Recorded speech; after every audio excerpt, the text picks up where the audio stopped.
Здравейте, добро утро. Днес, коя дата е? 19 януари. 26 Колко градуса е навън? Минус 6. Около 5 часа сутринта излизаме на полето да жънем царевица. Царевица, която е късно фол.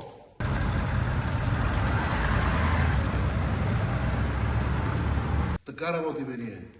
Хора, които произвеждат и които знаят какво искат, каква трябва да бъде нашата майка България.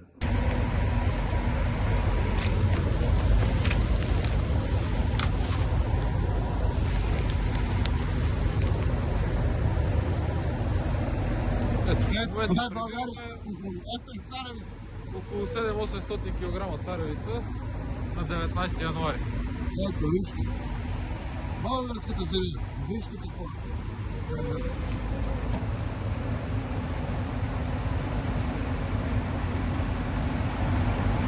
Готови ли са? Тракторите, по полето, всичко. Тръгваме, работим. Ето, това ни е младо момче, агроном.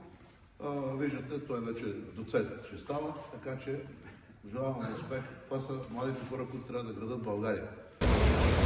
Кои хора могат да извадят България от кризата? Само работещите хора. България! Това е българската земя! Това е бъдещето! Тези политици искат да ви кажат, че сме безродници, че сме никой. Не! Ние знаеме кои сме. Ние сме велики българи.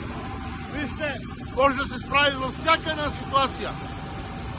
Българи, борете се за България, борете се за българската земя, борете се за децата, да може нормалните деца да могат да градат България. Не тези кръци, не тези мерзавци. Време да си върнем великата нация. Време да си справиме.